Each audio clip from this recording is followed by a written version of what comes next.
Kejati Maluku beberkan penanganan kasus dugaan korupsi ADD hingga KPUD SBB. Kejaksaan Tinggi Maluku melalui Kasipenkum dan Humas Wahyudi Kareba membeberkan sejumlah penanganan kasus dugaan korupsi yang telah dan sedang ditangani tim penyidik lingkup lembaga Adiaksa itu. Kepada sejumlah wartawan di ruang kerjanya Rabu 30 Maret, Wahyudi Kareba meladeni satu persatu pertanyaan yang dilayangkan para pemburu berita, di antaranya kasus dugaan korupsi penyalahgunaan dana desa di Negeri Akon, Kecamatan Nusa Laut, Kabupaten Maluku Tengah, tahun anggaran 2015-2017. Saat ini oleh tim penyidik telah melimpahkan berkas perkara tahap 2 untuk ketiga tersangka kepada tim Jaksa Penuntut Umum atau JPU Kejari Maluku Tengah untuk segera disidangkan di Pengadilan Tipikor. Wahyudi menjelaskan penyerahan tahap 2 berkas perkara kasus dugaan korupsi anggaran dana desa tahun anggaran 2015 hingga 2017 kepada JPU Kejari Maluku Tengah pada Selasa 29 Maret lalu. Pelimpahan tahap 2 untuk berkas perkara sekaligus penahanan terhadap 3 tersangka, yakni Raja Negeri Akon inisial AT, Sekretaris PT, dan Bendahara inisial TW, telah dinyatakan lengkap P21 dan akan segera dilimpahkan ke Pengadilan Tipikor pada Pengadilan Negeri Ambon. Diketahui ketiga tersangka diduga telah menyelewengkan anggaran dana desa Negeri Akon dari tahun 2015 hingga 2017 yang bersumber pada APBN dan APBD. Ketiganya diduga menyelewengkan anggaran pada sejumlah pekerjaan, termasuk item-item pembelian, antara lain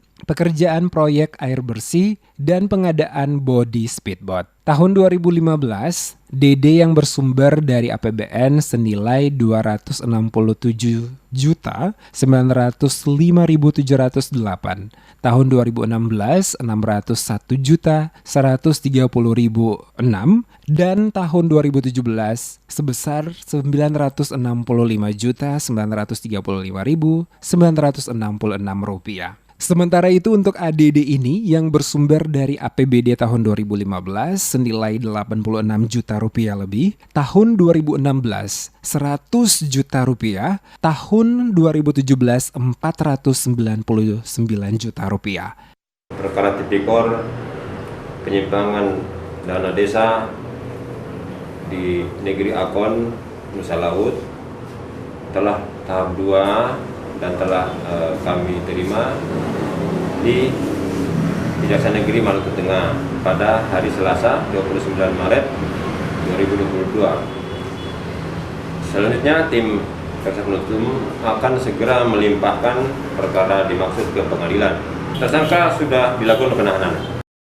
Sementara untuk penanganan kasus dugaan korupsi yang menyeret Komisi Pemilihan Umum Daerah atau KPUD Kabupaten Seram Bagian Barat terkait penyelenggaraan pemilihan legislatif atau Pileg dan pemilihan presiden atau Pilpres tahun 2014, tim penyidik telah memeriksa sedikitnya 15 orang saksi dari PPK beberapa kecamatan. Setidaknya pada hari Rabu 30 Maret, penyidik memeriksa 7 orang saksi, terdiri dari Ketua PPK Kecamatan Idamosol bersama 4 anggota dan 2 saksi PPK dari Kecamatan Amalatu. Penyidik juga telah menjadwalkan pemanggilan terhadap Komisioner KPUD SBB untuk diperiksa dalam waktu dekat. Diketahui tim penyidik Kejati Maluku terus mengenjot pemeriksaan terhadap saksi-saksi untuk mengungkap dugaan tindak pidana korupsi di KPUD Kabupaten SBB terkait Pileg dan Pilpres tahun 2014.